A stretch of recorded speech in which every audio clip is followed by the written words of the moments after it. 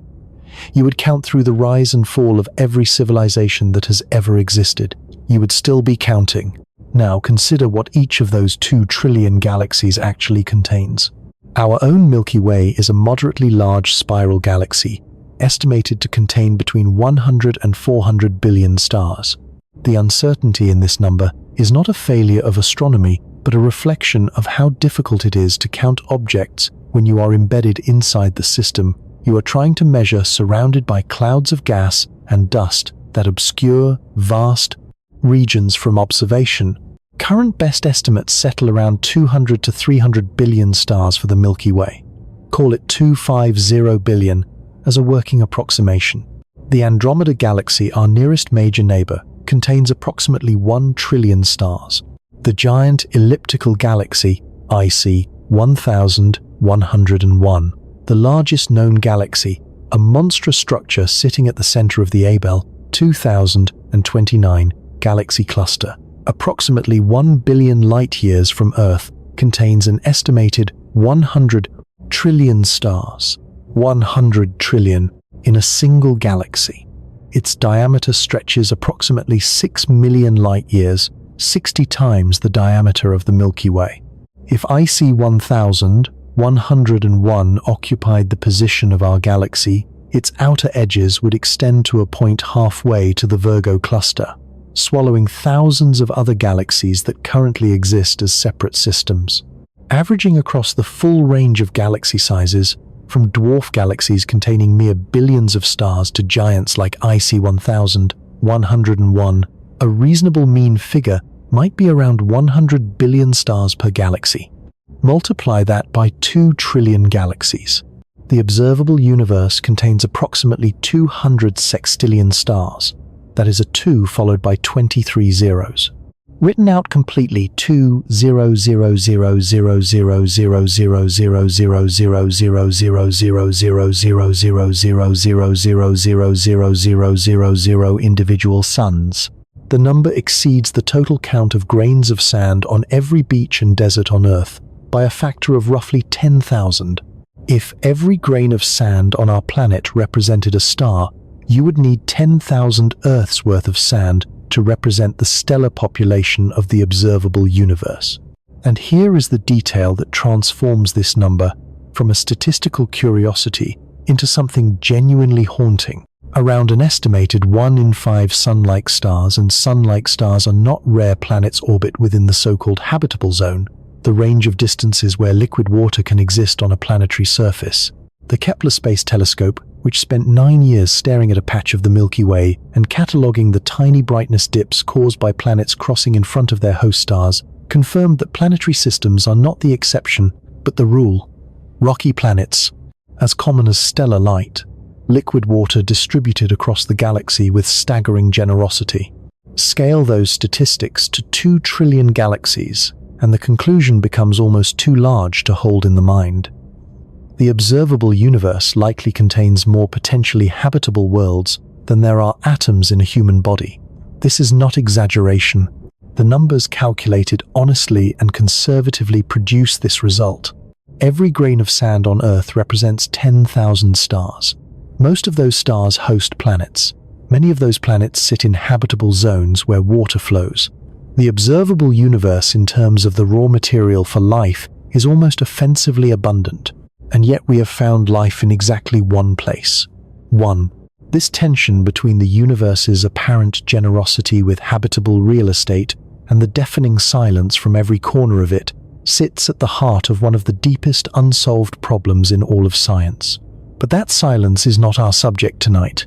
Our subject tonight is the structure itself, the architecture, the framework within which those 2 trillion galaxies arrange themselves across 93 billion light-years of space-time.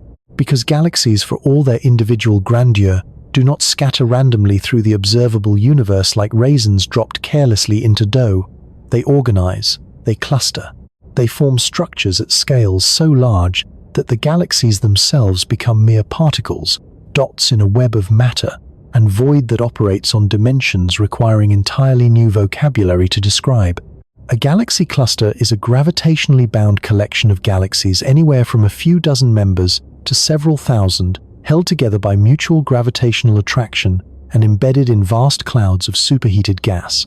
The Virgo cluster, the nearest major cluster to our own local group, sits approximately 54 million light-years from Earth and contains over 1300 galaxies. Our own local group, the modest collection of galaxies, including the Milky Way Andromeda, and roughly 80 smaller dwarf galaxies, is gravitationally associated with the Virgo cluster, part of a larger structure called the Virgo supercluster. But the Virgo supercluster itself, once considered a grand structure at roughly 100 million light-years across, was reclassified in 2014 when astronomers Brent Tully, Helene Courtois, Yehuda Hoffman, and Daniel Pomerade mapped the gravitational flows of galaxies across an enormous volume of space. Their analysis revealed that the Virgo supercluster is merely one lobe of a vastly larger structure they named Laniakea, a Hawaiian word meaning immeasurable heaven. Laniakea spans approximately 520 million light-years and contains the mass of 100 million billion suns, encompassing roughly 1,000,000 galaxies, including our own Milky Way, 520 million light-years. Our entire Virgo supercluster, once considered enormous, fits within Laniakea, approximately 25 times over. Yet even Laniakea is not the largest coherent structure in the observable universe. Galaxy filaments, the largest known structures in the cosmos, stretch for hundreds of millions to billions of light-years. Great cosmic threads along which galaxies cluster like dewdrops on a spider's web. Between these filaments lie the cosmic voids, vast, nearly empty regions spanning hundreds of millions of light-years where galaxy density drops to almost nothing. The Boötes void, discovered in 1981, spans approximately 330 million light-years and contains only a handful of galaxies where hundreds of thousands might be expected based on average cosmic density. If our Milky Way were located at the center of the Boötes void, astronomers here would not have discovered other galaxies until the 1960s. Our telescopes would have detected nothing but emptiness in every direction for hundreds of millions of light-years. The Hercules Corona Borealis Great Wall, discovered in 2013 and subsequently confirmed through multiple studies, may represent the largest known structure in the observable universe. This immense filamentary superstructure spans an estimated 10 billion light-years, roughly 1/10 of the diameter of the entire observable universe. It is so large that light traveling at 186,000 miles per second would require 10 billion years to cross it. This single structure has existed for most of cosmic time. To hold all of this in mind simultaneously, 2 trillion galaxies, each containing hundreds of billions of stars, arranged into clusters, superclusters, filaments, and walls, spanning billions of light-years separated by voids of almost incomprehensible emptiness, is to confront a universe that seems designed specifically to overwhelm any cognitive framework a biological mind can construct. And yet all of this, every galaxy, every filament, every void, every structure from the smallest dwarf galaxy to the Hercules Corona Borealis Great Wall, all of it exists within the 9.3 billion light-year bubble of the Observable universe. All of it represents only what light has had time to reach us from since the beginning of cosmic time. The question of what lies beyond that bubble, what occupies the volume of universe that light has not yet had time to reach us from, is a question that modern cosmology can address only through inference and mathematics, never through direct observation. But the inferences are staggering. There is, however, a crisis embedded within this picture, a tension so deep and so persistent that it has begun to fracture the foundations of the standard cosmological model. A disagreement between two methods of measuring the universe's expansion rate that physicists have spent more than a decade trying to resolve and cannot. This crisis has a name. Astronomers call it the Hubble tension, and understanding it requires grasping one of the most precisely measured and most stubbornly contested numbers in all of science, the Hubble constant. Edwin Hubble's original 1929 discovery established that the universe expands and that the recession velocity of a galaxy is proportional to its distance, a relationship now called Hubble's law. The proportionality constant in this relationship, the number that tells you how fast a galaxy recedes for each unit of distance, is the Hubble constant, denoted h0. Its value carries units of kilometers per second per megaparsec, meaning that for every megaparsec of distance between us and a galaxy, that galaxy recedes approximately h0 kilometers per second faster. 1 megaparsec equals approximately 3.26 million light-years. So the Hubble constant tells you that for every 3.26 million light-years of additional distance, recession velocity increases by roughly h0 kilometers per second. A galaxy 326 million light-years away recedes 10 times faster than 232.6 million light-years away. The relationship is linear, consistent, and for decades assumed to be measurable with increasing precision as instruments improved. Two independent measurement approaches now return values that are mutually inconsistent, and the inconsistency, small in absolute terms but enormous in its implications, refuses to resolve as measurement precision improves. The first approach examines the cosmic microwave background that ancient light released 380000 years after the Big Bang, mapped with extraordinary precision by the Planck satellite between 2009 and 2013. By analyzing the subtle temperature fluctuations in this ancient radiation, cosmologists can reconstruct the physical conditions of the early universe and calculate what the Hubble constant must be to produce the universe we observe today. This method, working backward from the infant cosmos, yields a value of approximately 67.4 kilometers per second per megaparsec. The second approach works in the opposite direction, measuring distances and recession velocities of nearby galaxies directly using a carefully calibrated chain of distance measurements called the cosmic distance ladder.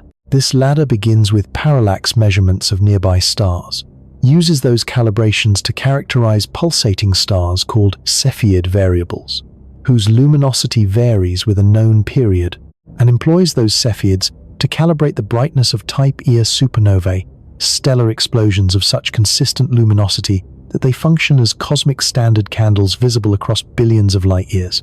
The team led by Nobel laureate Adam Rees, using this distance ladder approach, consistently obtains a value of approximately 73 to 74 kilometers per second per megaparsec, 67 versus 73.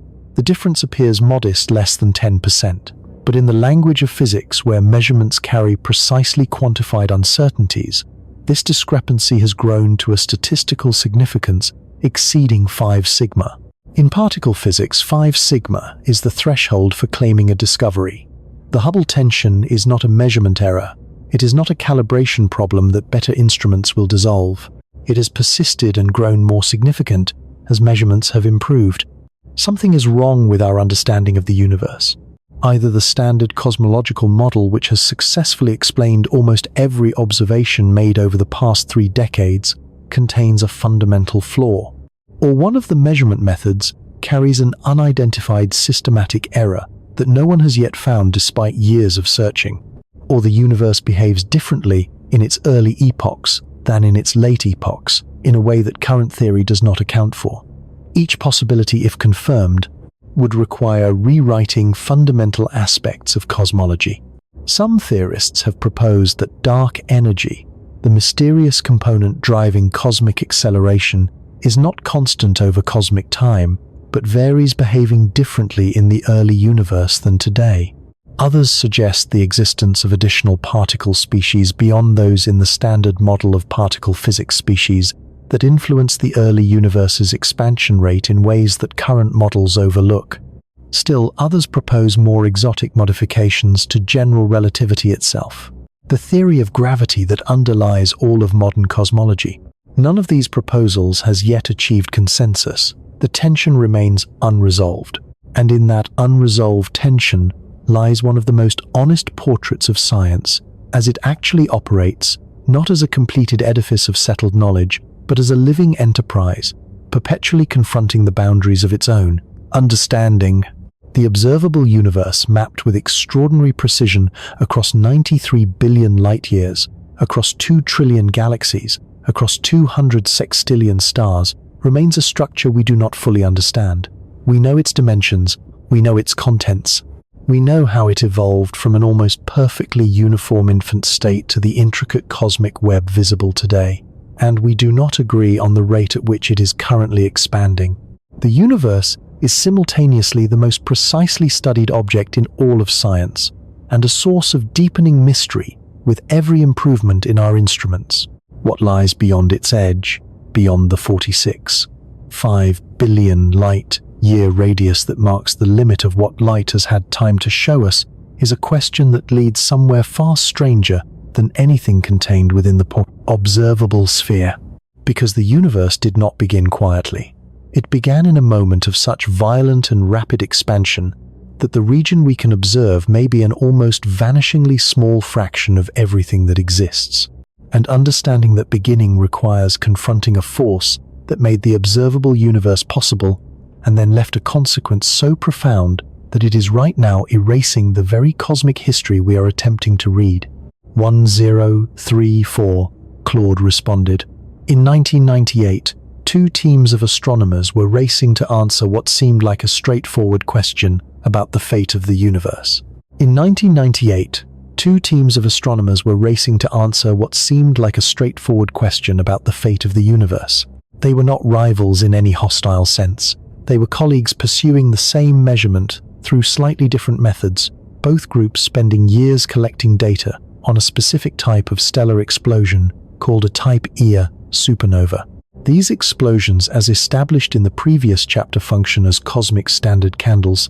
They detonate with such consistent peak luminosity that measuring how bright one appears from Earth immediately tells you how far away it is. The further a supernova appears dimmer than expected, the further away it must be. By cataloging dozens of these explosions across billions of light-years, both teams hoped to measure how the universe's expansion rate had changed over cosmic time. The expectation, the assumption so deeply embedded in cosmological thinking that it was rarely even stated explicitly, was that the expansion should be slowing down. Gravity, after all, is attractive. Every particle of matter in the universe pulls on every other particle. The collective gravitational attraction of 2 trillion galaxies worth of matter should be acting as a brake on the expansion that began with the Big Bang, gradually decelerating the cosmic outward motion the way a ball thrown upward gradually slows against Earth's gravitational pull. The question the 2 teams were trying to answer was not whether the expansion was decelerating, but by how much and whether enough matter existed to eventually halt the expansion entirely and begin a cosmic collapse, a big crunch that would mirror the Big Bang in reverse. Both teams found something that stopped them completely. The distant supernovae were dimmer than they should have been. Not dramatically dimmer, not the kind of discrepancy that screams obvious error. They were subtly, stubbornly, consistently dimmer, indicating that they were further away than the decelerating expansion model predicted. The universe had not been slowing down. The universe had been speeding up.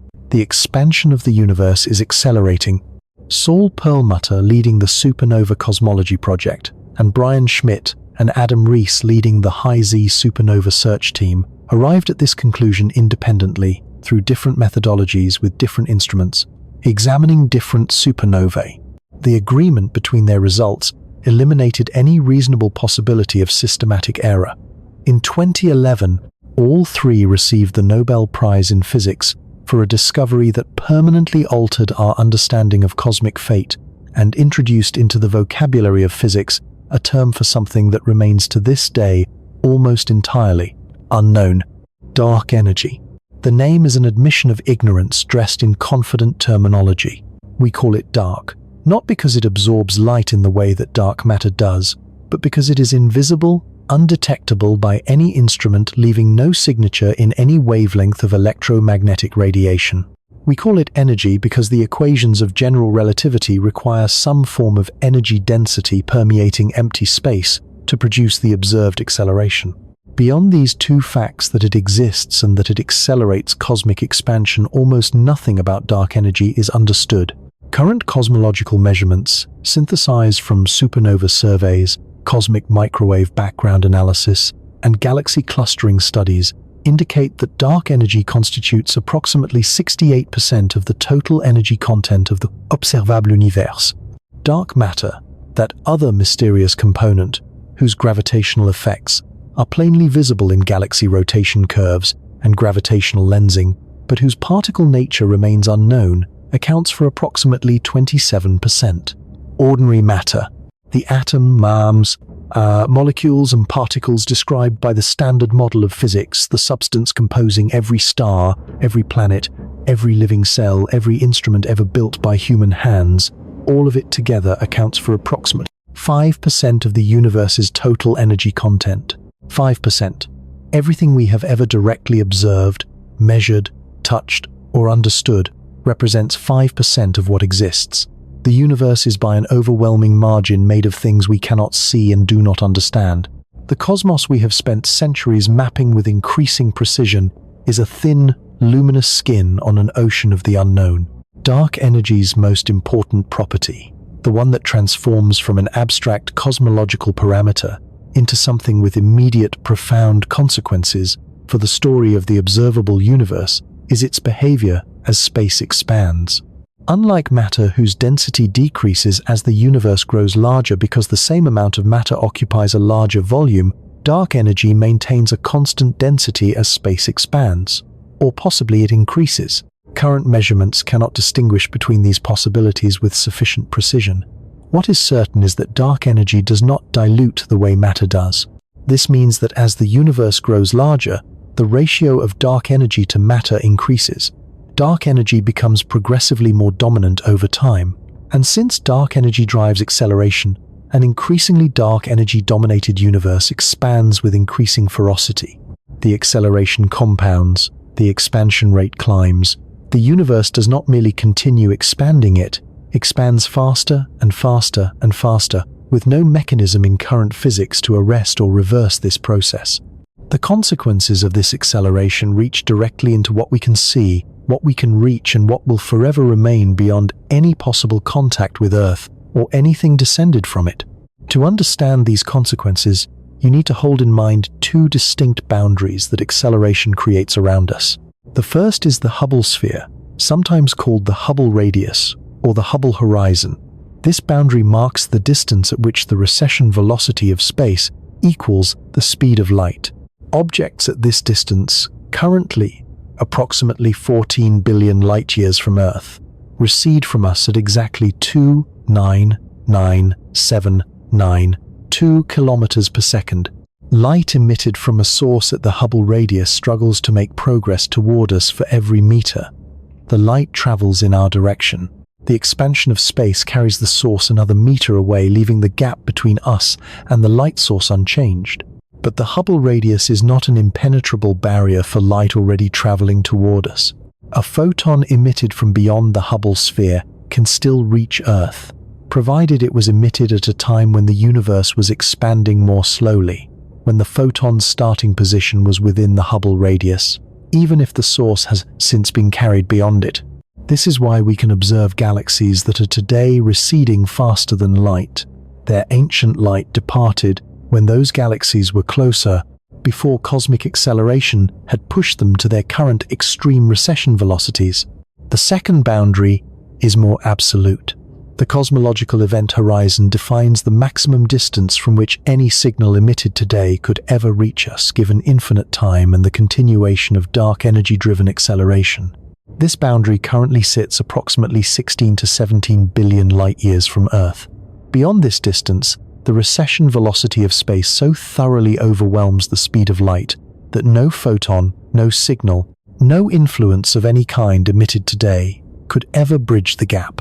These regions are not merely difficult to communicate with, they are causally disconnected from us in a manner that no technology, no future civilization, no development in physics could ever overcome. The event horizon is the true edge of our reachable universe, not the observable horizon at 46.5 billion light-years, which represents the limit of what we can see. The event horizon at 16 to 17 billion light-years represents the limit of what we can ever affect, contact, or reach. And because the acceleration of cosmic expansion continues, the event horizon is not static. It shrinks. With each passing year, with each additional increment of dark energy-driven acceleration, the distance at which recession velocity overwhelms light speed decreases slightly from Earth's frame of reference. Galaxies that today sit just inside the event horizon, galaxies we could theoretically reach with a sufficiently fast spacecraft, or contact with a sufficiently powerful signal, will, in the coming billions of years, drift beyond that horizon as acceleration carries them past the point of no return. The window for cosmic contact closes incrementally but relentlessly. Consider what this means in concrete terms. Right now, as you process these words, galaxies are crossing the cosmological event horizon. They are passing from the category of theoretically reachable to permanently unreachable. Any signal sent toward them today would never arrive. Any spacecraft launched toward them today, regardless of its velocity, would never close the distance. The expansion of space would outpace every approach, carrying the destination away faster than any possible pursuit. These galaxies have not moved. We have not moved. The medium between us, space itself, has simply grown faster than light can cross it. They are gone, not destroyed, not dead, simply gone in the most complete sense that word can carry. Gone from any possible future of contact, communication, or influence. Gone as thoroughly as if they had ceased to exist, because for all practical purposes, in every sense that matters to any civilization confined to our region of space-time, they have. In the current era of cosmic history, approximately 97% of the galaxies within the observable universe have already crossed beyond the event horizon. The 2 trillion galaxies we can photograph with our telescopes, the ancient light we can study and map and analyze, almost all of it comes from sources we can never reach, never contact, never influence. We can see them, we can observe their ancient light, and reconstruct their histories and understand their physics. We will never touch them. The 3% of observable galaxies that remain within the event horizon, those within approximately 16 to 17 billion light-years, constitutes the entirety of what a technologically advanced civilization based in our region of the universe could ever interact with. This is a generous assessment. The actual percentage may be somewhat different depending on the precise behavior of dark energy over cosmic time, which remains uncertain. But the order of magnitude is not in dispute. We inhabit a universe of 2 trillion galaxies. We have access in principle to perhaps a few tens of billions of them. The rest are already ghost-light, visible, beautiful, unreachable. The timeline of cosmic isolation follows from the mathematics of dark energy's dominance. Approximately 150 billion years from now, the galaxies of our local group, the Milky Way, Andromeda, the Triangulum Galaxy, and the collection of dwarf galaxies gravitationally bound to these larger systems will have merged into a single giant elliptical galaxy. This merger is already underway. Andromeda currently approaches the Milky Way at approximately 110 kilometers per second and will make its first close passage in approximately 4.5 billion years, with the two galaxies completing their merger over the following few billion years. Every other galaxy currently observable, every spiral, every elliptical, every irregular system captured in deep field images will have crossed beyond the event horizon long before this merger completes. Future astronomers inhabiting whatever merged galaxy descends from our local group will look outward with their most powerful instruments and see nothing. Not a dimming of external galaxies. Not a reddening that hints at recession. Nothing. The cosmic microwave background will have redshifted to wavelengths so long that no instrument could detect it. The evidence for the Big Bang, for cosmic expansion, for the large-scale structure of the universe, all of it will have been erased by the very expansion that created it. Those future astronomers, if they exist, if intelligence persists across such timescales, will face a cosmological puzzle with no solution accessible to them. They will observe a universe containing a single galaxy their own, surrounded by absolute darkness. No external reference points. No ancient radiation echoing the universe's birth. No Hubble law to discover because there are no external galaxies to measure. They will develop physics from first principle, constrained by observations that can only sample their immediate galactic environment, and they may conclude that the universe consists entirely of their galaxy and the void surrounding it. Every piece of evidence suggesting otherwise will have vanished. The Big Bang will be undetectable.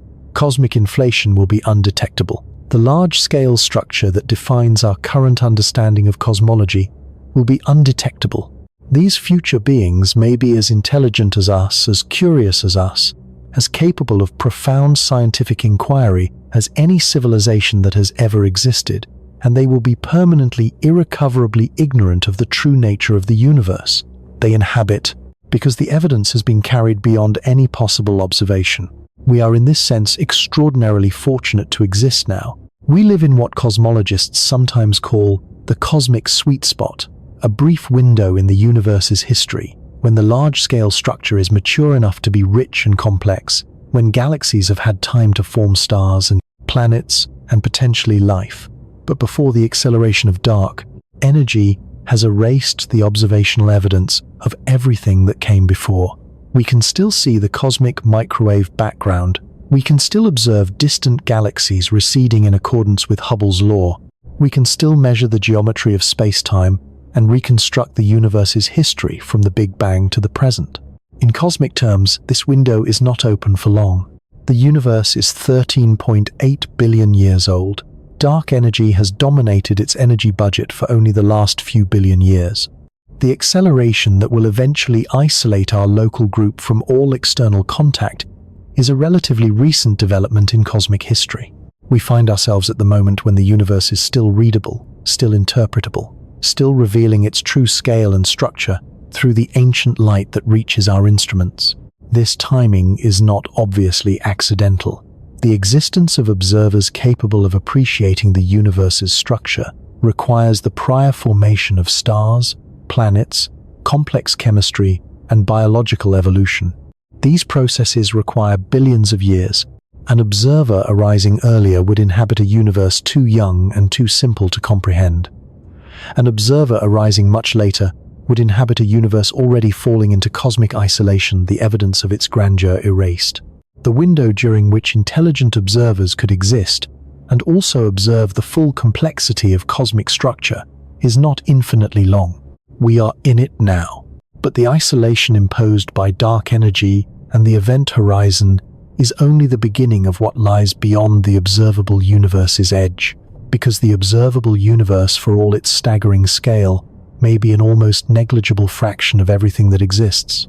The processes that created the observable universe, the physics of its earliest moments, imply a total cosmic volume so large that the number used to describe it would require more digits than there are atoms in the observable universe to write out. Understanding how this can be true requires going back all the way back to the first fraction of a second after everything began, to a moment of expansion so violent and so complete that it makes dark energy's gentle acceleration seem by comparison like stillness, to cosmic inflation, and to what it left behind. 1035, Claude responded.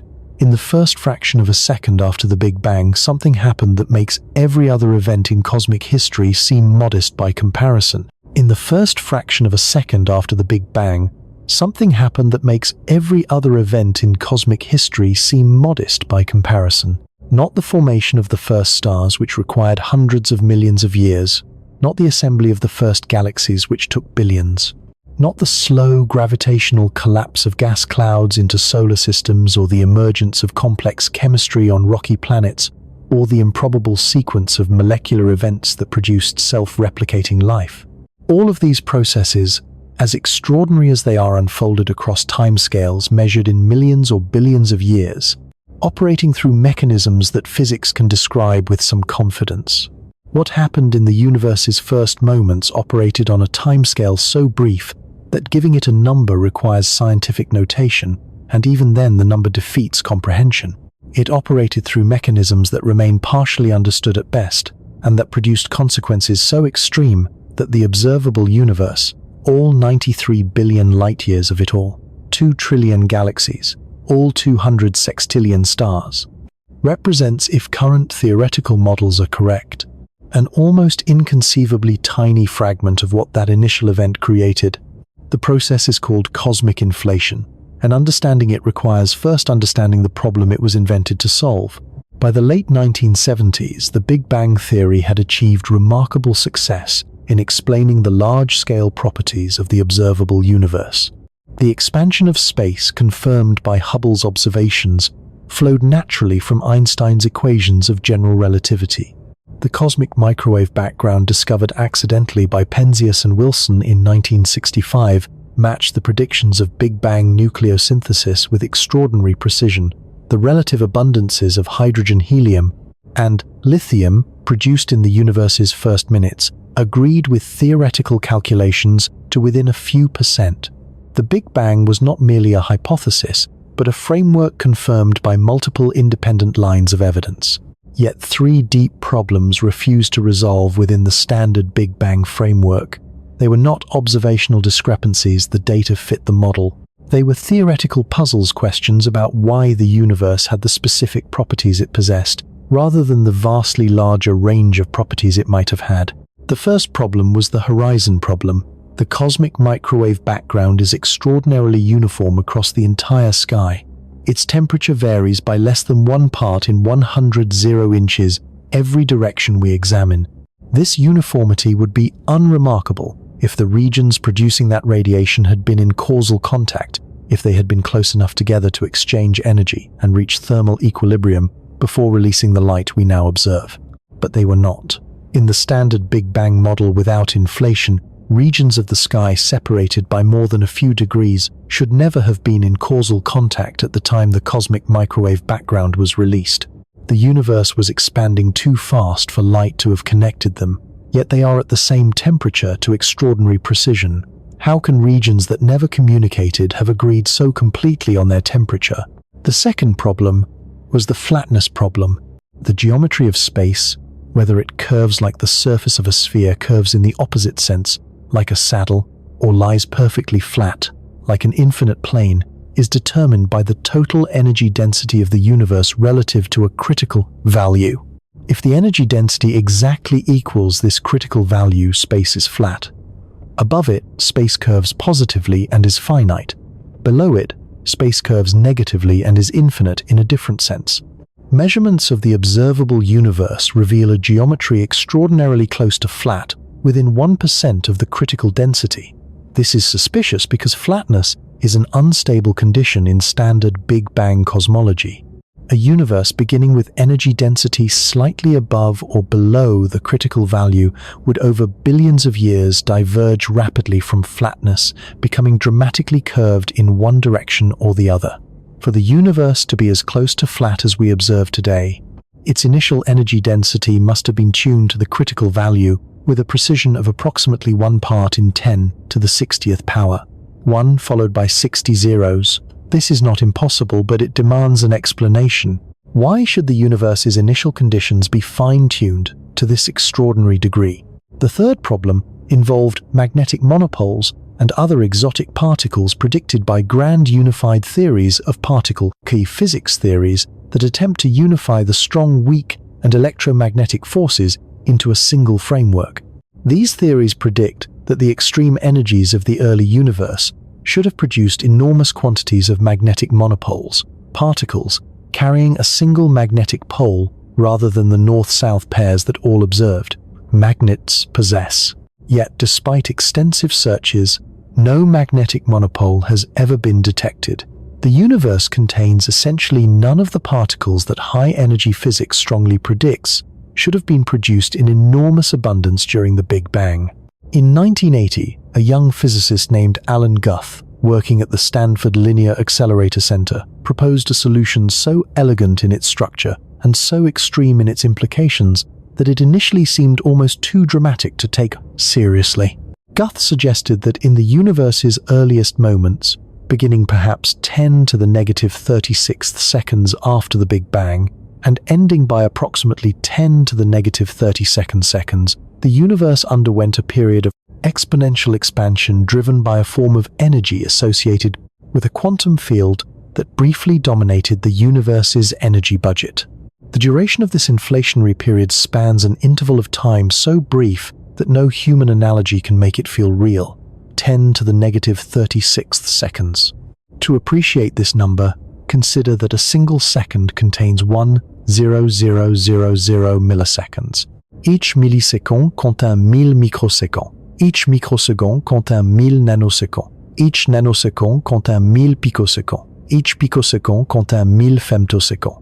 Inflation began before the universe was 1 femtosecond old, and ended before the universe was 100 millionth of a femtosecond old.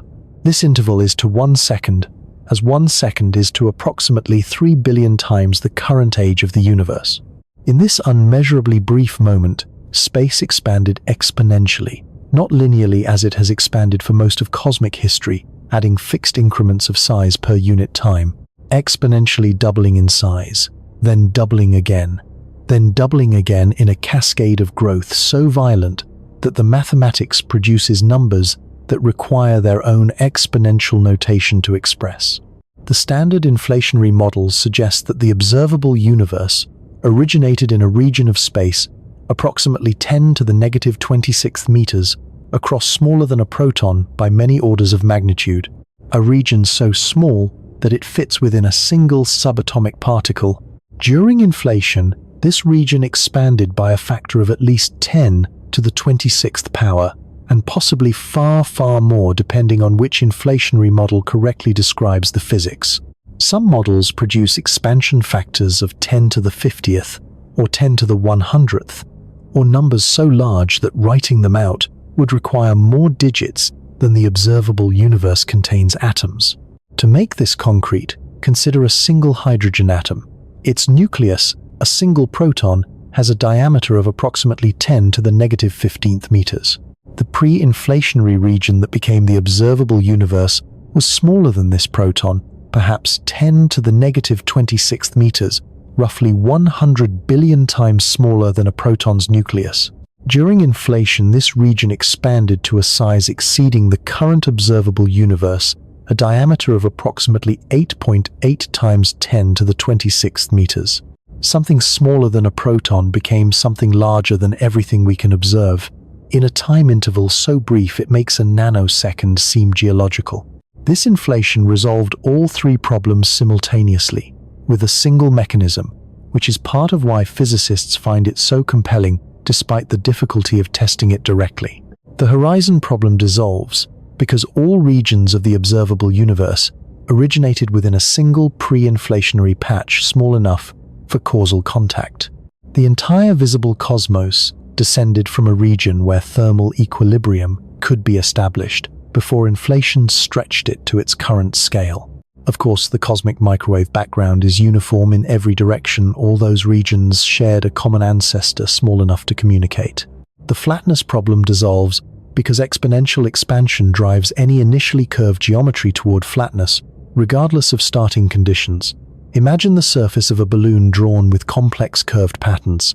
Inflate the balloon to the size of the Earth, and any small patch of its surface appears essentially flat, Inflate it to the size of the observable universe, and even a large curved region becomes indistinguishable from perfect flatness.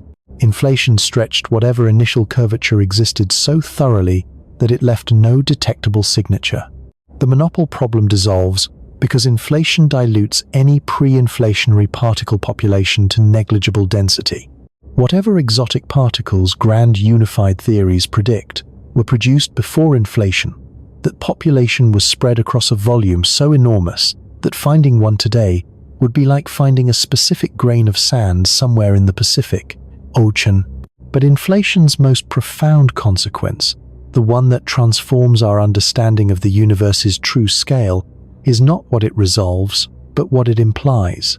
If the pre-inflationary region that became the observable universe was a specific patch of some larger space, what happened to the rest of that space?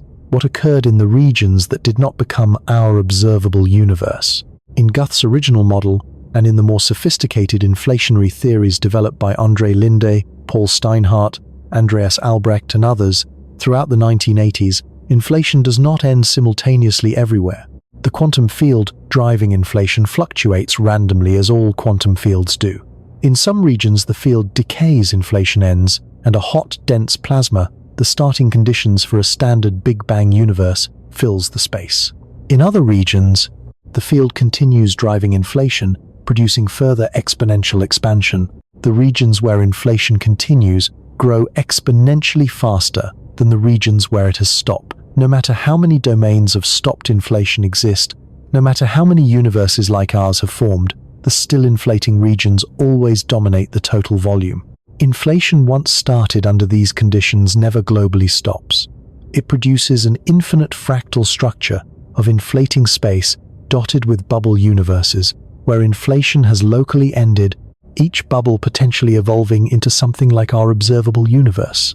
This scenario, called eternal inflation, predicts that our observable universe is one bubble in an infinite sea of bubbles, each separated from the others by regions of still inflating space that can never be crossed, never be observed, never be communicated with.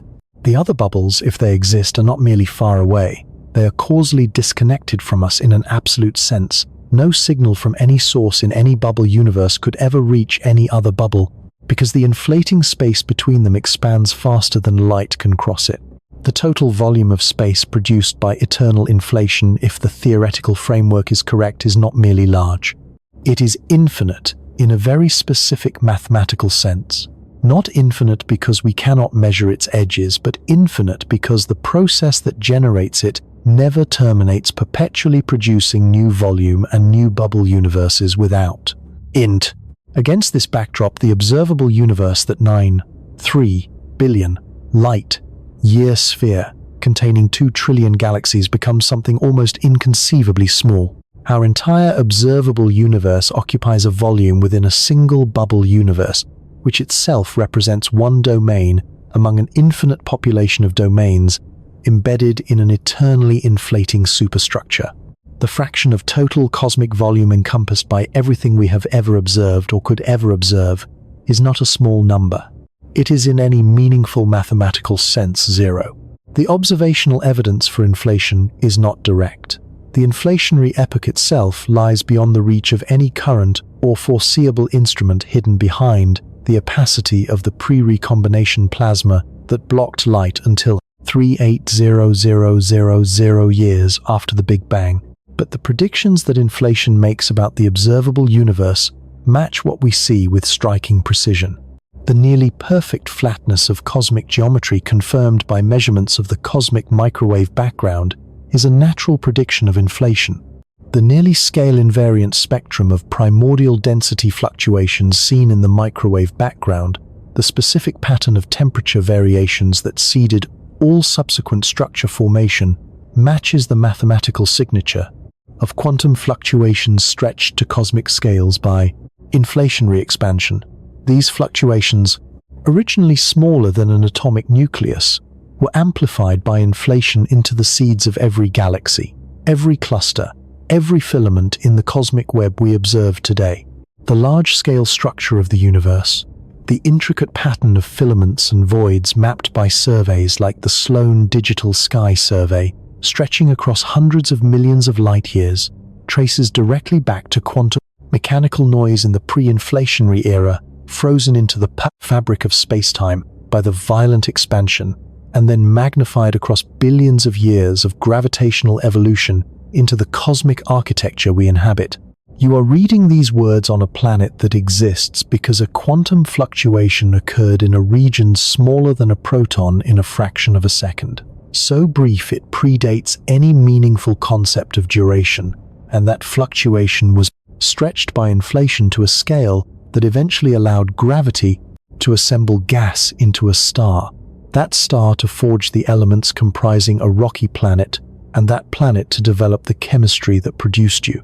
The contingency is absolute, the chain of causation is unbroken, and every link in that chain traces back to an event whose physics we understand partially, whose full implications we cannot directly test, and whose scale, if the theoretical framework is correct, makes the observable universe appear as a single bubble of foam on an ocean that has no shore. The number most commonly cited for the total size of the universe if inflation proceeded for a typical duration under standard models is approximately 10 to the 23rd times larger than the observable universe in linear dimension. This means the total volume is 10 to the 69th times larger. Written as a ratio, the observable universe is to the total universe, as a single proton is to the observable universe itself. The same relationship applied twice in succession.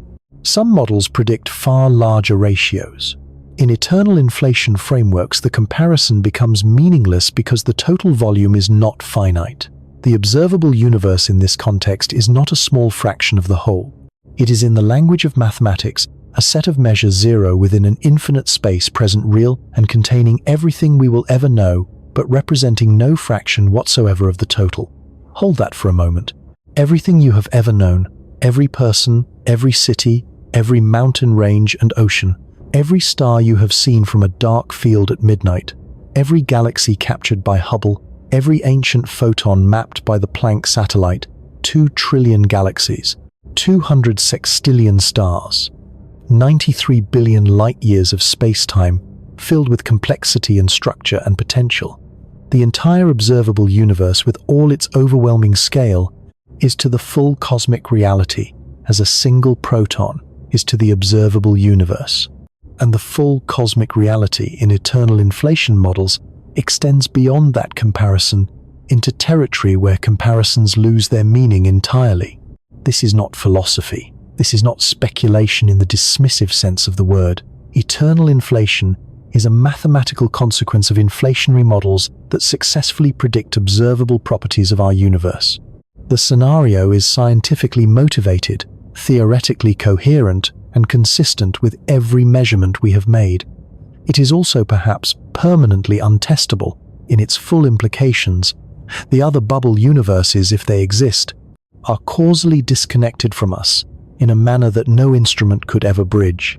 We may inhabit an infinite cosmos and never be able to confirm it. We may be one of an infinite number of universes and have no means of detecting any of the others. The observable universe may be the entirety of what science can ever access, a bubble of knowability surrounded by an infinity of the permanently unknown. This is where cosmology arrives, when it follows its own equations to their logical conclusions, not to comfortable certainties, but to a horizon beyond which knowledge itself cannot cross a boundary, not of distance, but of causality, not of technology, but of physics. And within that bubble of the knowable, within the 93 billion light-years that represent everything we can ever observe, one additional truth sits waiting. A truth about what happens to this observable universe over time, about the fate of the stars that populate it, the galaxies that organize it, the structures that define it, about what the universe becomes when the processes that have shaped it for 13.8 billion years finally run their course. The answer is not extinction. It is something stranger and, in certain ways, more devastating than extinction. It is a silence so complete that the very concept of sound becomes meaningless. A darkness so absolute that the concept of darkness requires something to contrast against, and even that contrast will be gone. What comes next examines that fate in full, the death not of individual stars or galaxies, but of the universe itself unfolding across timescales that make the current age of the cosmos appear as brief as a camera's shutter click. The universe is currently 13.8 billion years old. This number, repeated so often in popular astronomy that it risks losing its weight, deserves a moment of genuine consideration before we move beyond it. 13.8 billion years is not merely a large number. It is a duration so vast that every human attempt to make it tangible eventually collapses under its own scale. If you compress the entire history of the universe into a single calendar year, with the Big Bang occurring at midnight on January 1st, every human being who has ever lived would fit into the final 0.2 seconds before midnight on December 31st. The Roman Empire would occupy the last half second. The agricultural revolution, the invention of writing, the construction of the pyramids, all of recorded human history would vanish into a sliver of time, so thin it would be invisible to the naked eye pressed against a clock face. And yet against the timescales we are about to examine, 13.8 billion years is nothing. It is less than nothing. It is a rounding error, so small that it would not affect any calculation performed across the timescales the universe's own physics demands we consider. We are by every measure that matters cosmologically at the very beginning of time. The current era of cosmic history has a name. Physicists and cosmologists call it the stelliferous era, the age of stars. It began approximately 100 million years after the Big Bang, when the first generation of stars ignited within collapsing clouds of hydrogen and helium, and it will end approximately 100 trillion years from now, when the last red dwarf star exhausts its fuel and fades into darkness. The stelliferous era spans roughly 100 trillion years of cosmic time. We are currently 13.8 billion years into it. In terms of the fraction of the stellar era that has elapsed, we are approximately 0.014% through it. The universe has barely started making stars. The overwhelming majority of stellar burning, most of the light, most of the warmth, most of the energy radiated by stars across the entire history of cosmic time lies in our future rather than our past. This is not a comforting fact so much as a disorienting one. We tend to think of the universe as ancient, its history stretching back to a beginning so remote it strains comprehension. And measured against human timescales, this is true. But measured against the universe's own future, we inhabit the universe's youth.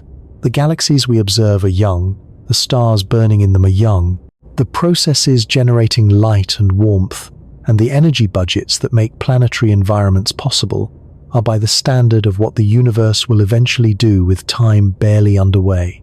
The stars currently burning across 2 trillion galaxies span an enormous range of masses, temperatures, and lifespans. At the high end, the most massive stars burn with such ferocious luminosity that they exhaust their fuel in only a few million years, a cosmic eye blink. Stars like our Sun of moderate mass burn for approximately 10 billion years. Our own Sun is approximately 4.6 billion years old, meaning it has consumed roughly half its hydrogen fuel and has perhaps 5 billion years remaining before it exhausts. Its core supply expands into a red giant, engulfing the inner planets, and eventually collapses into a white dwarf. But the most common stars in the universe are not massive blue giants or moderate yellow dwarfs. They are red dwarfs, small, cool, dim stars that burn their hydrogen so slowly and so efficiently that they will continue shining for durations that make the current age of the universe seem brief. The smallest red dwarf stars, with masses around 10% of the Sun's, have estimated lifespans of approximately 10 trillion years. 10 trillion years. This is more than 700 times the current age of the universe. These stars began burning billions of years ago and will continue burning long after the Sun has cooled to a dark cinder, long after Earth has been swallowed by the expanding Sun, long after every trace of current human civilization has been erased by geological processes, long after the very concept of humanity has dissolved into whatever our descendants might eventually become. Red dwarfs will be the last lights in the universe.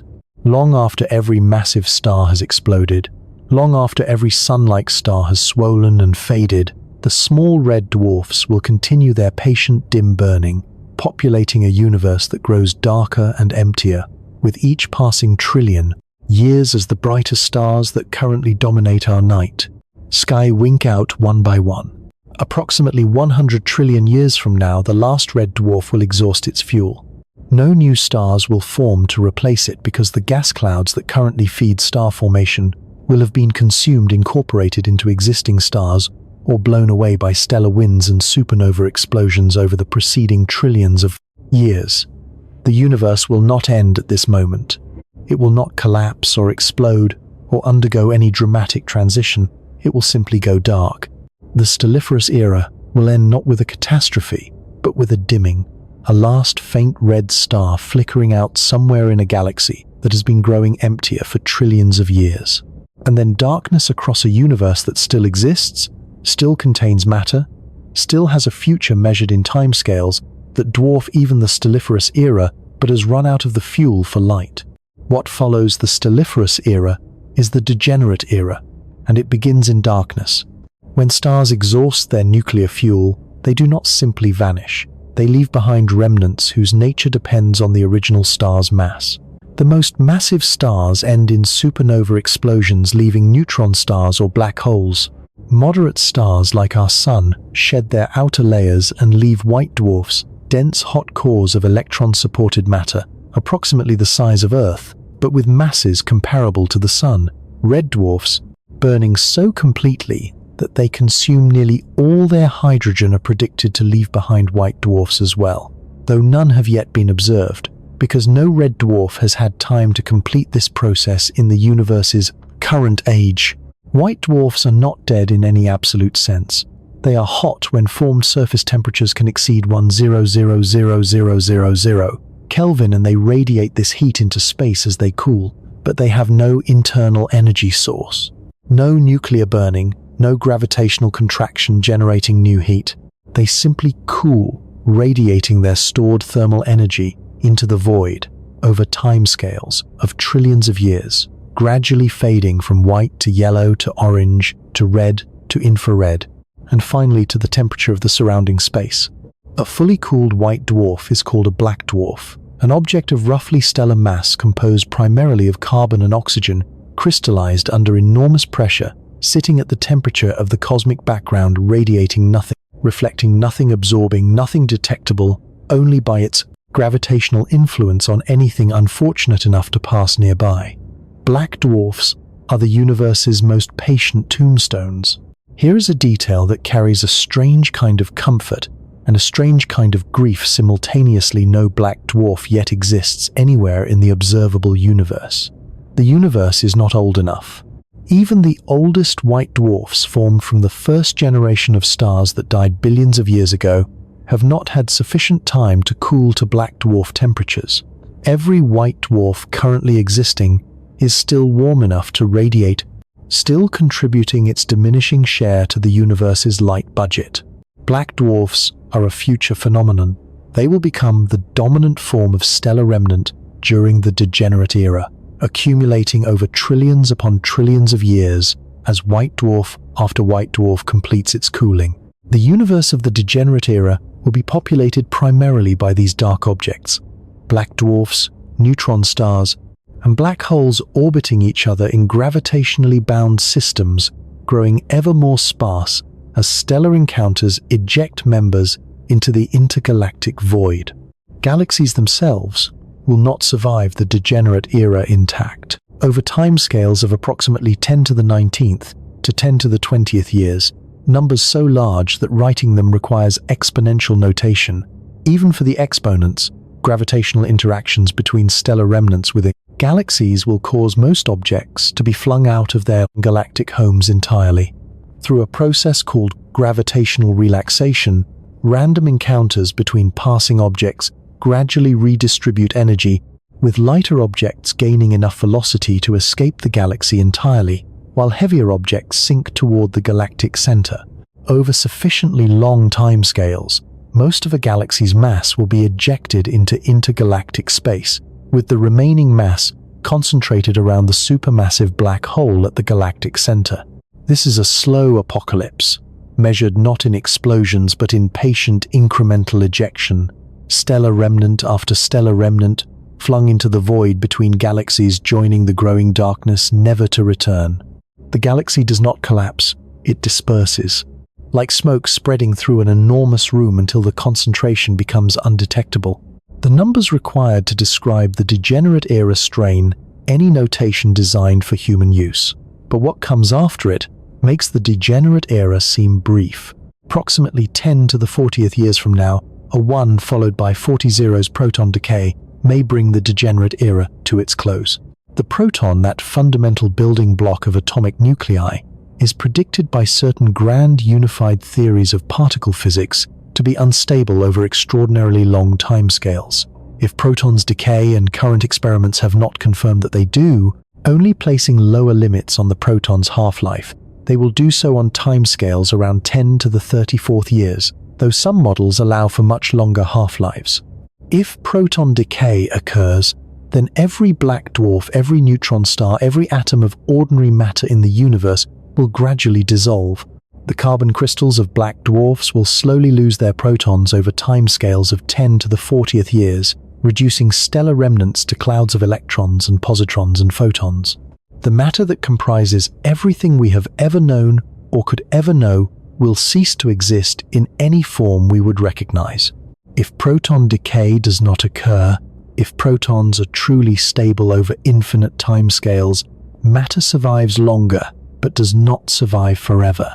Over timescales of 10 to the 65th years, even stable matter undergoes quantum tunneling processes that gradually transform black dwarfs into iron, the most thermodynamically stable element, as quantum fluctuations allow atomic nuclei to rearrange into progressively lower energy configurations. Eventually, over timescales approaching 10 to the 1,500th years, quantum tunneling would cause even these iron structures to collapse into black holes through an extraordinarily improbable but mathematically inevitable sequence of fluctuation. The black hole era follows whatever end comes for ordinary matter. During this epoch, black holes represent the dominant remaining structures in the universe. The supermassive black holes at the centers of dispersed former galaxies, joined by the stellar mass black holes that formed from massive star remnants, and potentially by the quantum-tunneled black holes from former black dwarfs. The universe has become almost entirely black holes orbiting each other in an infinite dark void, growing ever more isolated as cosmic expansion continues carrying them apart. Black holes are not eternal. Stephen Hawking demonstrated in 1974 that quantum mechanical effects at a black hole's event horizon cause it to emit radiation, now called Hawking radiation, carrying energy away from the black hole and gradually reducing its mass. The process is extraordinarily slow for large black holes. A stellar mass black hole would take approximately 10 to the 67th years to evaporate completely through Hawking radiation. A supermassive black hole containing 1 billion solar masses would require approximately 10 to the 99th years. To appreciate this number, consider everything we have discussed. The stelliferous era spans 10 to the 14th years. The degenerate era extends to perhaps 10 to the 40th years. The evaporation timescale of a single supermassive black hole, 10 to the 99th years, dwarfs the entire preceding history of the universe by a factor so enormous that expressing it meaningfully requires its own exponential hierarchy. If you represented the current age of the universe as a single Planck length, the smallest meaningful unit of distance approximately 10 to the negative 35th meters, then the evaporation time of a supermassive black hole represented on the same scale would extend approximately 10 to the 84th meters. The observable universe is approximately 8.8 times 10 to the 26th meters across. The evaporation timescale of a supermassive black hole on this scale is not merely larger than the observable universe. It is larger by a factor of 10 to the 57th. It would require a structure containing more than 1 trillion observable universes laid end to end to span that distance. And yet eventually even these last black holes will evaporate. The final black hole, whatever supermassive remnant of a former galactic center manages to persist longest, will emit its last quantum of Hawking radiation at some point around 10 to the 106th years from now. This event will not be observable. There will be no one to observe it. There will be nothing capable of observing anything because observation requires structure, and structure requires energy differentials, and energy differentials will have been smoothed away across the preceding incomprehensible timescales. What remains after the last black hole evaporates is the dark era. The dark era is not darkness in the sense we experience darkness, the absence of visible light in an environment where light could in principle exist. The dark era is darkness in a more absolute sense. The universe will contain a thin, unimaginably sparse sea of particles, primarily photons, neutrinos, electrons, and positrons, the decay products of all the matter, and black holes that preceded them, expanding through an infinite void at temperatures so close to absolute zero that the difference is physically meaningless. No stars, no planets, no atoms in any complex arrangement, no chemistry, no structure above the level of individual fundamental particles separated by distances so vast that interactions between them occur on timescales themselves, measured in numbers with hundreds of digits. The universe will exist in a state of almost perfect thermodynamic equilibrium, not because everything has been destroyed, but because every energy difference, every gradient, every source of usable energy has been exploited and equalized across the infinite preceding timescales. This state, maximum entropy, minimum free energy, no capacity for further work or further change, is what physicists call the heat death of the universe. It is not a moment, it is not an event. It is a condition that the universe approaches asymptotically, growing closer to perfect equilibrium with each passing eon, never quite reaching it in any finite time, but approaching it so closely that the distinction becomes irrelevant. In the heat death, nothing happens. Not because motion has stopped, particles still move, photons still propagate, but because nothing that happens produces any change distinguishable from what came before. The universe becomes a system without history, without memory, without the energy differentials that make causality meaningful. Time in any sense that connects to experience or change or the arrow of thermodynamic processes becomes undefined. The universe does not end in the heat death. It persists. It simply becomes a place where nothing can ever happen again. Here is what is most extraordinary about this trajectory, and what makes it relevant to us, not merely as a distant fate, but as a present context. Every star currently burning, every galaxy currently shining, every nebula glowing with the light of newly formed suns, all of it is a temporary feature of a universe passing through an early energetic phase of its existence. The stelliferous era, for all its 100 trillion year span, is an episode, a bright interval between the hot chaos of the Big Bang and the cold equilibrium of the heat death, a window during which the universe contains the conditions necessary for complexity, for chemistry, for life. We are inside that window. We are in fact near its beginning. The window will remain open for trillions of years after every human being who has ever lived has been forgotten. The stars will continue burning long after our species has either transcended its current form beyond recognition or vanished entirely. But the window is finite. It has a closing time, measured not in billions but in trillions of years, but finite nonetheless. This finite window of stelliferous abundance sits within a total cosmic timeline so long that the window itself, 100 trillion years of starlight, occupies a smaller fraction of eternity than a single heartbeat occupies of a human. Life, the universe, was created to produce light. It will spend almost all of its existence in darkness. And in the brief blazing interval between the darkness of its birth and the darkness of its maturity, it produced something remarkable. Something that in all the cosmic timescales we have surveyed, in all the incomprehensible scales of space and time and entropy, represents perhaps the most improbable development the universe has managed. It produced beings capable of measuring all of this, not merely of experiencing the universe rock experiences, the universe in a sense being compressed by gravity and eroded by water, not merely of reacting to the universe bacteria, react to their environment with extraordinary sophistication, but of measuring, of abstracting, of developing mathematical frameworks that allow a biological creature confined to a single rocky planet in an unremarkable corner of an ordinary galaxy to calculate the temperature of a black hole it will never see, the lifespan of a star that will outlive its entire civilization, the ultimate fate of a cosmos that will persist for timescales that make the word long sound like an insult. This is the detail that the heat death cannot erase and the dark era cannot diminish, because it belongs not to the future, but to the present. It is happening now. In this moment on this planet inside minds that assembled themselves from the remnants of dead stars, the universe is looking at itself and understanding what it sees. That understanding its existence, its fragility, its astonishing improbability against the backdrop of cosmic timescales is what we must examine now, not as an abstraction, but as the central fact that every number in this journey has been building toward. There is a calculation that once you perform it never quite leaves you. Take the volume of a human body. Approximately 70 liters of water, carbon, nitrogen, calcium, and trace elements arranged into an improbable architecture of cells and organs and electrochemical signals. Now, take the volume of the observable universe, that sphere of space-time, 93 billion light-years across, containing 2 trillion galaxies and 200 sextillion stars. Divide the second number by the first. The result is a ratio so extreme that it requires a 1 followed by approximately 83 zeros to express. You occupy 10 to the negative 83rd of the observable universe.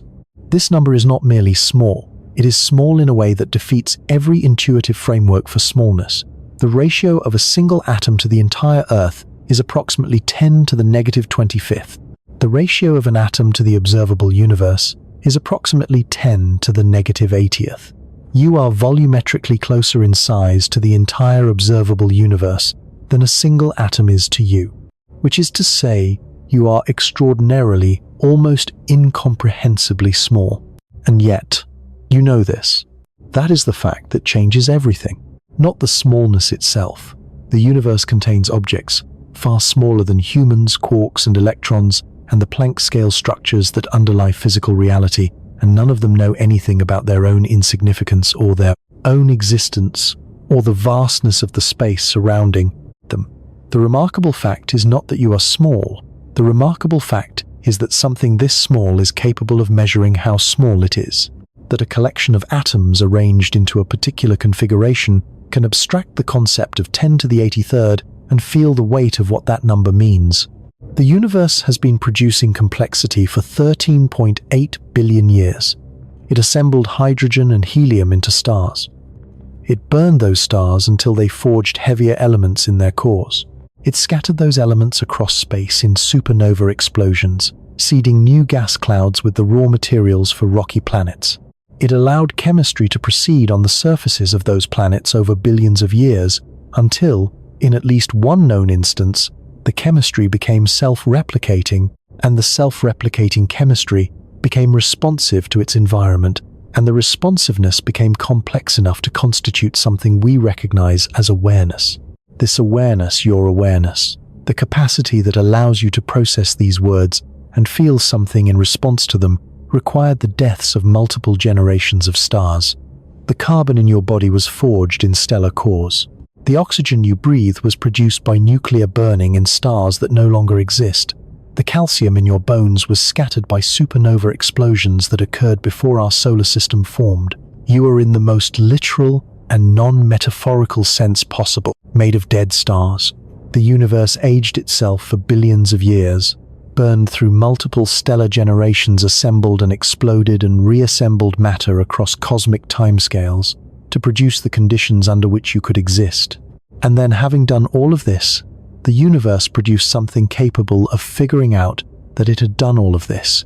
The philosopher Thomas Nagel asked what it is like to be a bat, whether the subjective experience of echolocation, of navigating by sound in darkness, could ever be understood from the outside. The question underlying our journey tonight is stranger and more profound. What is it like to be the universe? Not any particular part of it, not a star, not a galaxy, not a void, but the universe as a whole, as a system, as the totality of everything that exists. What would it mean for the universe to be aware of itself? We cannot answer this from the outside. We are the inside. The only known mechanism by which the universe has achieved anything resembling self-knowledge is the one currently reading these words.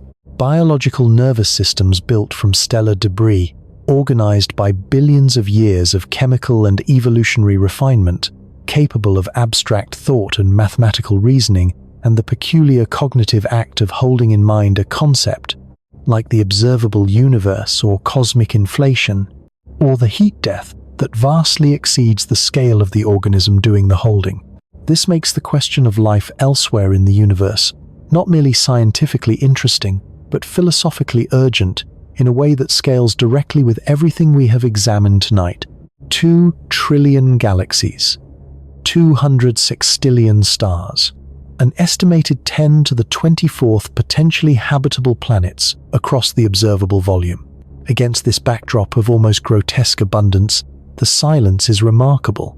We have been listening for signals from other technological civilizations since Frank Drake pointed a radio telescope at 2 nearby stars in 1,960 inches, an experiment so modest and so audacious simultaneously that it essentially founded an entire scientific discipline.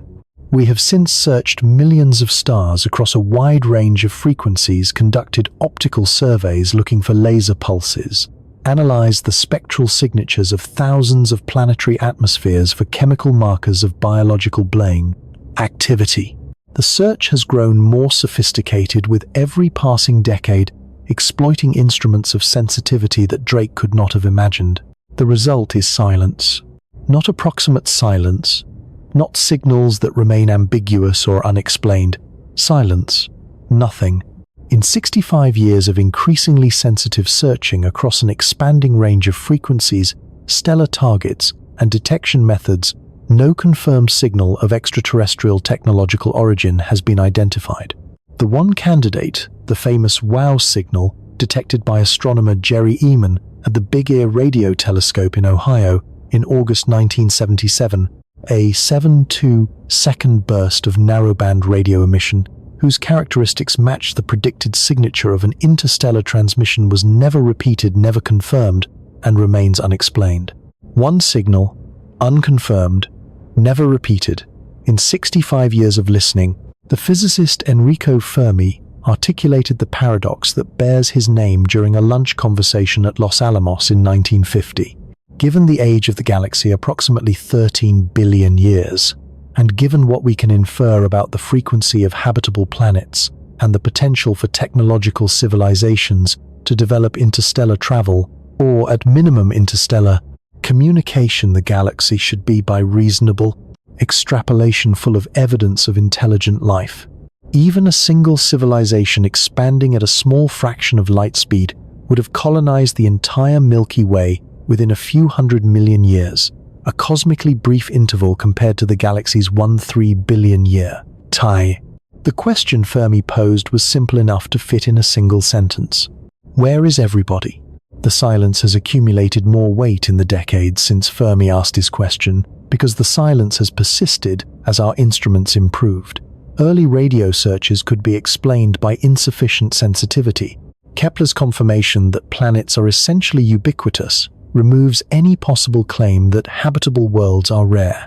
The discovery of extremophile organisms thriving in conditions once considered incompatible with life in hydrothermal vents in acidic hot springs, in Antarctic ice, in the crushing pressure of the deep ocean, undermines any argument that life's requirements are so stringent as to make it vanishingly rare. The conditions appear favorable, the time has been available, the silence persists. Every proposed resolution to the Fermi paradox carries its own devastating implications. The Great Filter hypothesis, developed by economist Robin Hanson in 1998, suggests that somewhere between the formation of a rocky planet and the emergence of a spacefaring civilization lies a step so improbable, so difficult to traverse that it eliminates almost every candidate that reaches it. A filter so fine that it has allowed our one confirmed data point ourselves, but essentially nothing else. The critical and deeply uncomfortable question is whether the great filter lies behind us or ahead.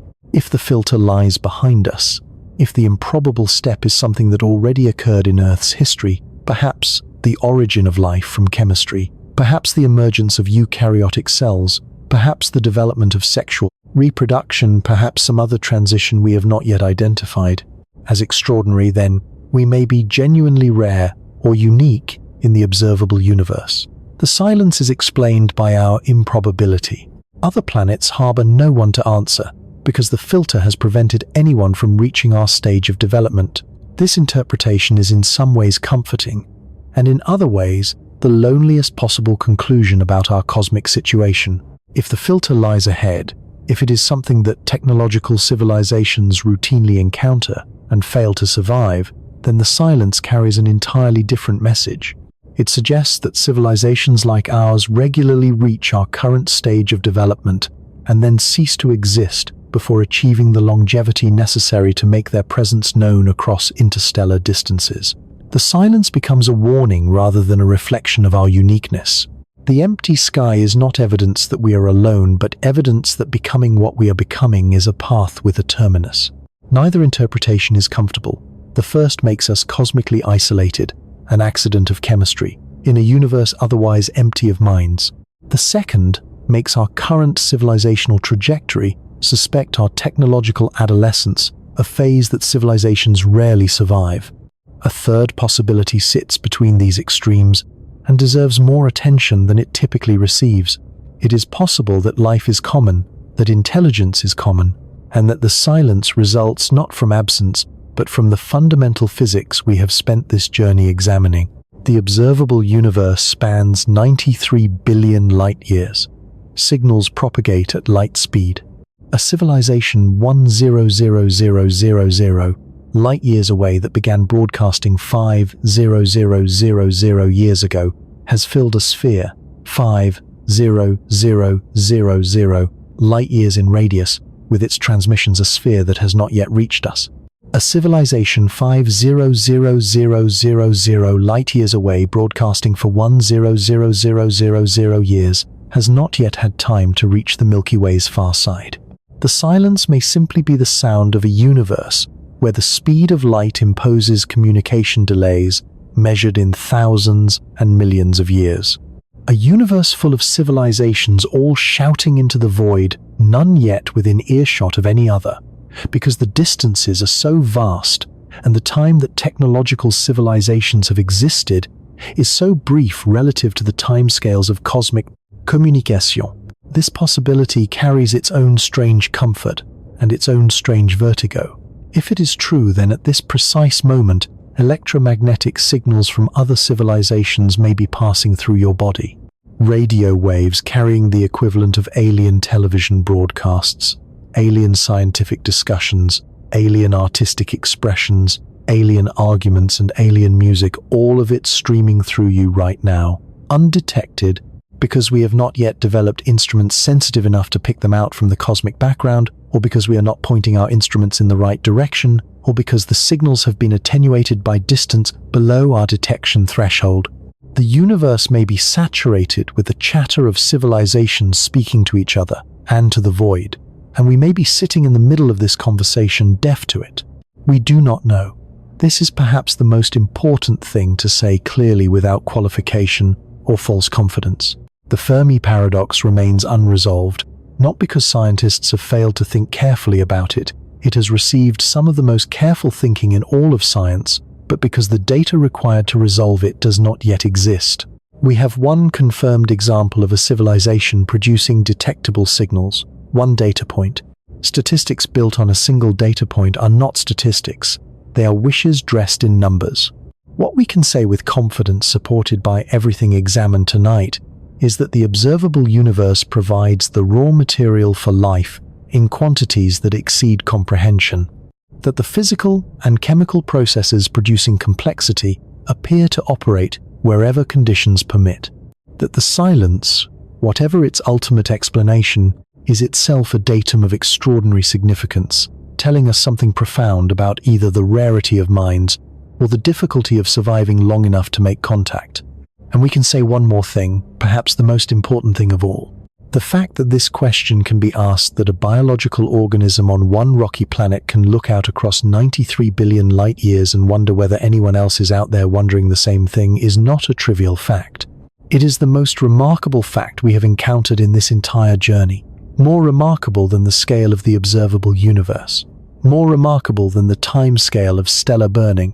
More remarkable than the mathematics of cosmic inflation. Because all of those phenomena simply exist. They do not require an observer to occur. The universe expanded, whether or not anything was present to witness it. Stars burned before any eye evolved to see them. Galaxies assembled in darkness for billions of years, with no mind present to contemplate their structure, or calculate their distances, or feel awe at their number. The awe is new, the understanding is recent. In cosmic terms, the capacity for wonder arrived in the universe approximately 3,000,000 years ago, which is to say, it arrived essentially yesterday, which is to say it has barely had time to realize it is here. You are part of the mechanism by which the universe understands itself, not metaphorically, not as a feel-good framing designed to make smallness seem less frightening. Literally, the measurements of the cosmic microwave background, the cataloging of 2 trillion galaxies, the calculation of heat, death timescales, the formulation of inflationary cosmology, all of these acts of understanding were performed by configurations of matter that the universe assembled from its own debris. The universe, in producing minds, produced instruments capable of comprehending its own structure from the inside. This is unprecedented in our knowledge. We know of no other mechanism by which the universe has achieved anything remotely comparable. Physical processes produce structure, but not understanding of that structure. Chemistry produces complexity, but not comprehension of that complexity. Only minds, so far as we can determine, perform the act of abstraction that converts raw physical reality into understood physical reality. How rare this is, whether minds are a common feature of sufficiently complex universes or a vanishingly improbable accident that has occurred exactly once in the observable volume, we do not know. The silence of the Fermi paradox gives us no definitive answer. What we do know is that in this moment, in this universe, on this planet, the capacity exists, the understanding is happening. The 200 sextillion stars are being counted. The heat death is being calculated. The inflationary epoch is being mathematically reconstructed by creatures made of the very matter those processes produced. There is a phrase sometimes used in cosmology, attributed in various forms to various thinkers, that the universe became aware of itself through us. It is easy to dismiss this as poetry, too grand, too self-congratulatory, too convenient, an elevation of human beings from their objectively marginal cosmic position. But the underlying claim is not poetry. It is a straightforward description of a physical situation. The universe produced matter, matter organized into minds. Minds comprehend the universe. The comprehension is real. The connection is real. The chain of causation from the Big Bang to the thought you are having right now as you process these words is unbroken and verifiable. You are not separate from the universe contemplating it from outside. You are the universe in one of its configurations, contemplating itself from within. This does not make you large. You remain 10 to the negative 83rd of the observable volume. It does not make you permanent.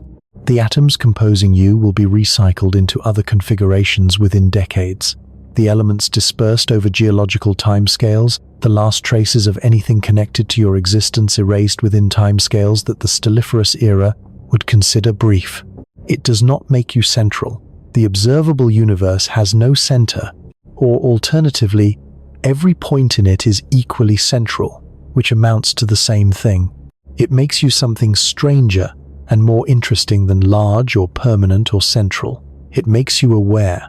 In a universe that will spend the overwhelming majority of its existence in darkness, in thermodynamic equilibrium, in a state where nothing capable of awareness exists, or can exist in that universe right now in this window of stellar burning that represents an almost negligible fraction of total cosmic time, something is looking at the stars and understanding what it sees.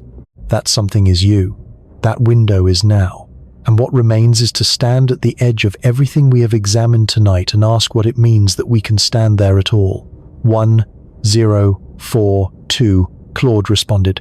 Step outside tonight if you can. Step outside tonight if you can. Find a place where the city lights dim enough that the darkness has some texture to it, where the sky is not a flat orange glow, but a surface, with depth, with layers, with points of light at varying distances receding into a blackness that extends further than any number you have encountered in any context outside of this conversation. Stand there for a moment before thinking anything, before applying any of the frameworks we have built together over this journey. Just look. What you see in that first unmediated moment of looking is what every human being who has ever existed has seen when they looked up on a clear night. The same sky that made the first Homo sapiens stop and stare 300,000 years ago on the African savanna. The same configurations of light that Mesopotamian astronomers named and catalogued 5,000 years ago, that Greek philosophers used to build the first geometrical models of cosmic structure, that Galileo examined through a tube of glass and lenses in 1609 and saw for the first time as places rather than points. The same sky that Edwin Hubble studied through the 100-inch Hooker telescope and realized was not a ceiling but a window opening onto distances that unmade every prior assumption about the scale of reality. You are standing in a line that extends back 300,000 years of human looking. And now apply everything. The star you are looking at, that particular point of light your eye has settled on wherever it falls in the sky tonight, is not there. It is not now. What you see is a message sent across years or decades or centuries by a nuclear furnace converting hydrogen into helium at temperatures of millions of degrees. A message that has been traveling since before you were born, since before your parents were born, in some cases since before your civilization existed in its current form. The star that sent it may have changed significantly since the message departed. It may have expanded, it may have dimmed. In rare cases, it may have already died, collapsing into a remnant object or detonating in a supernova visible from Earth in daylight, and the news of that death has simply not arrived yet, still racing toward you across the darkness, still years or centuries away from completing its journey. You are not looking at the universe. You are looking at the universe's autobiography, written in light, describing events that are already history by the time the words reach you. Now, pull back. Not physically, your feet remain on the ground. Your body maintains its 70 liters of improbable arrangement. Pull back in scale. The galaxy you inhabit contains between 200 and 300 billion stars, most of them red dwarfs that will burn for trillions of years after the sun has cooled to darkness, arranged in a spiral structure approximately 100,000 light-years across and 1,000 light-years thick. Its disk, with a central bulge and a supermassive black hole containing 4 million solar masses sitting at its heart. The Milky Way is currently merging with the Sagittarius dwarf galaxy, a smaller system that has been passing through our galactic disk for billions of years, its stars scattered into streams and arcs, detectable in careful surveys of stellar motion.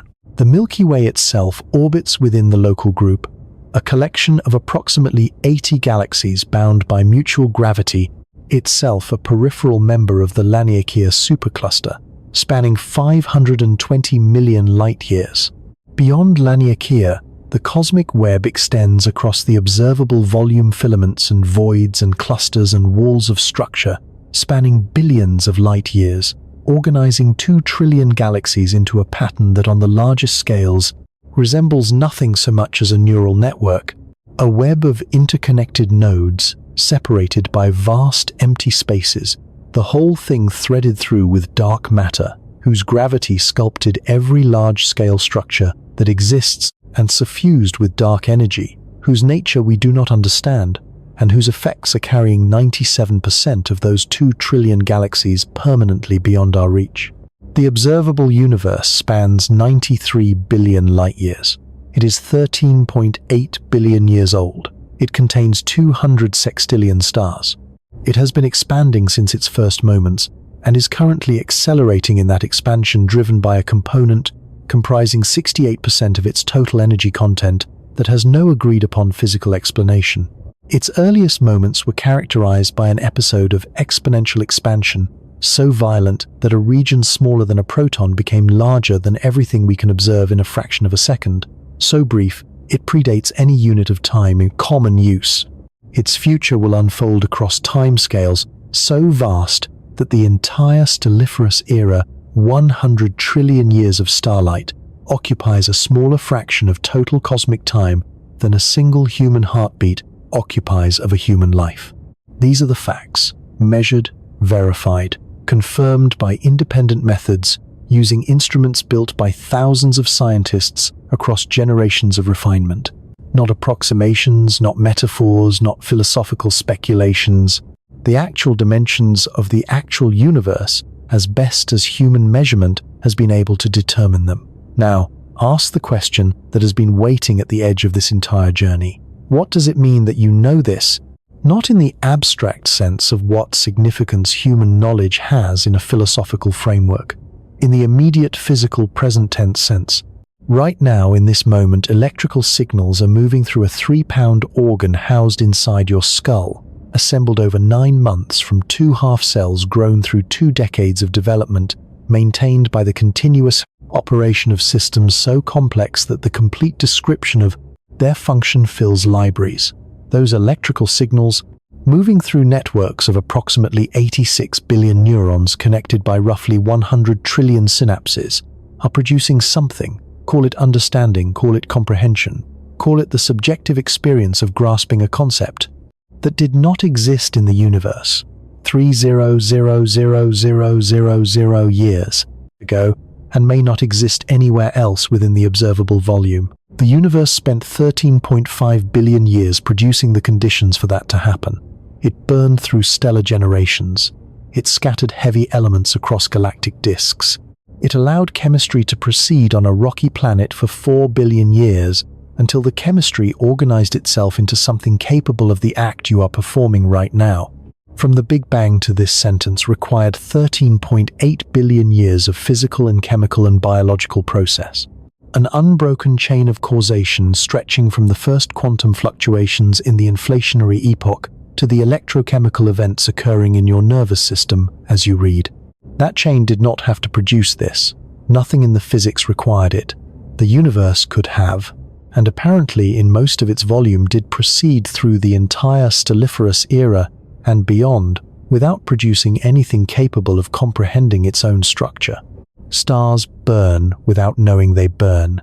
Galaxies organize without knowing they organize. The cosmic web extends across billions of light years without any part of it, so far as we can determine, being aware of the others. Awareness in the universe we inhabit may be vanishingly rare. The silence of the Fermi paradox provides no comfort here. It suggests that if other minds exist, they are either absent, impossibly distant, or have not survived long enough to make their presence known. We remain the one confirmed instance of the universe achieving self-knowledge, the single data point, the only place we can verify that the comprehension is happening. This should not make you feel important in the way that humans typically want to feel important, elevated, central, cosmically favored. The numbers prohibit that interpretation absolutely. You are 10 to the negative 83rd of the observable volume. Your civilization has existed for an eye blink of cosmic time. Your species will almost certainly not survive to witness the end of the stelliferous era, let alone the black hole era or the dark era that follows it. On every scale that the universe operates, you are negligible. But negligible and insignificant are not the same word. A candle flame is negligible compared to a star. Its light cannot be detected from the distances at which we observe other stars. Its heat cannot warm a planet. Its fuel will be exhausted in hours, rather than billions of years. By every physical metric that applies to stars, a candle is negligible, and yet a candle can illuminate a room that absolute darkness cannot. A candle can allow a human being to read, to write, to see the faces of the people they love. The negligibility is real and the significance is real, and these two facts coexist without contradiction. You are a candle in a universe of stars. What you illuminate is small measured in cosmic terms. The understanding you carry encompasses a sphere of awareness, extending perhaps a few light-years in direct experience and 93 billion light-years in abstract comprehension. The warmth you generate lasts decades. The light you cast into the future through the things you create, the people you affect, the understanding you contribute or pass on, will persist for an interval that cosmic timescales will reduce to zero without noticing. And for that interval in that small illuminated sphere, the universe knows something about itself that it did not know before you existed. Think about what the light reaching your eyes tonight has survived to deliver its message. The photon that departed Betelgeuse 700 years ago has crossed 700 years of interstellar vacuum, not empty, but filled with the thin gas and dust of the interstellar medium, navigating magnetic fields and the diffuse radiation environment of the galactic disk to complete its journey by striking your retina. During that 700 year crossing the Black Death swept through Europe, the Renaissance occurred. The Americas were colonized. The scientific revolution overturned centuries of cosmological assumption. The Industrial Revolution transformed human civilization. 2 world wars remade the political map of the planet. The space age began. Human beings walked on the moon. That photon was crossing the void during all of it, carrying its information committed to its trajectory, indifferent to history. It found you tonight. Of all the directions it could have traveled when it departed that dying star, of all the places it could have ended its journey, in the void between galaxies, in the atmosphere of some other planet absorbed by a dust grain floating in the interstellar medium, it ended its 700 year crossing against your eye in this moment, delivering its message about a star that may no longer exist in the form that sent it. This is what the night sky actually is. Not a ceiling, not a backdrop. A constant delivery of ancient messages from sources scattered across distances and timescales that no human intuition was built to process. All of them arriving simultaneously, all of them carrying different ages of information, all of them composing together a portrait of a universe as it was across a vast span of time rather than as it is in any single moment. There is no single moment of the universe. There is no photograph that captures it as it currently exists. The universe cannot be seen all at once, because seeing requires light, and light takes time, and the universe is too large for its light to carry news of the present to any observer within it. Every observation is historical. Every image is a document. Every photon that reaches your eye is a traveler from the past delivering testimony about events already complete. We live inside a universe that shows us only its history and conceals its present absolutely. And from within that constraint, from our position on one rocky planet, in one unremarkable galaxy, we have reconstructed the history of everything.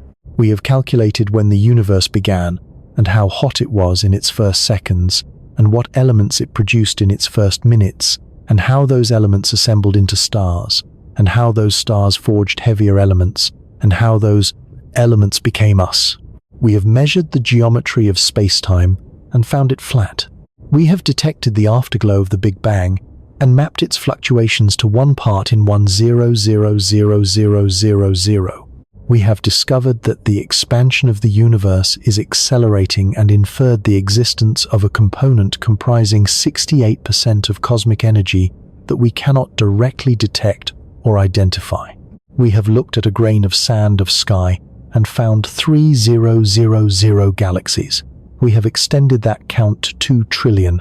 We have mapped the large-scale structure of the observable universe and found filaments spanning billions of light years and voids of comparable emptiness.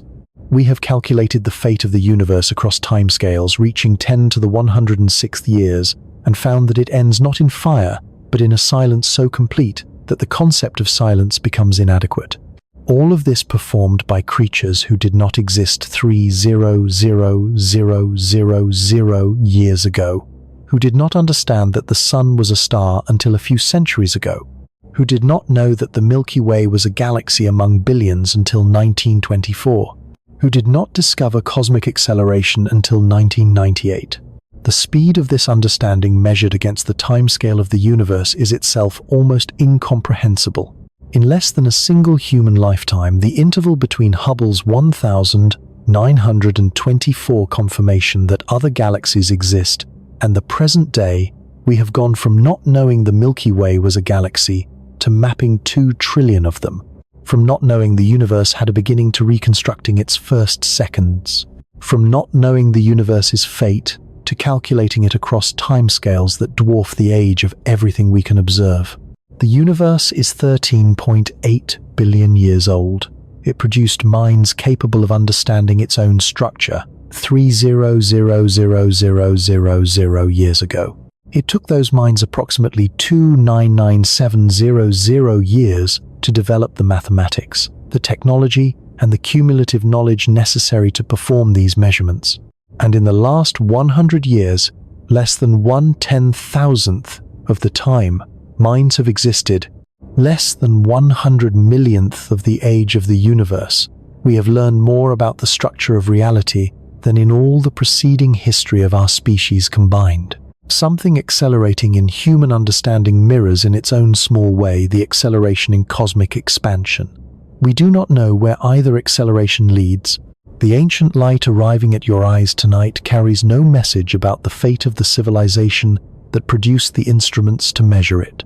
It carries no guarantee that the understanding accumulated over these past centuries will persist, will be passed on, will be extended by generations, not yet born toward questions not yet formulated. It carries no promise that the candle will remain lit. What it carries is simpler and stranger than any promise.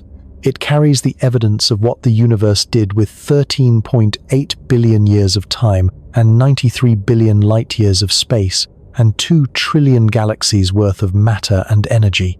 It carries the record of an almost unimaginable process of complexification, from a hot, dense plasma to atoms, to stars, to heavy elements, to planets, to chemistry, to life, to minds, and it delivers that record to the one type of object we know.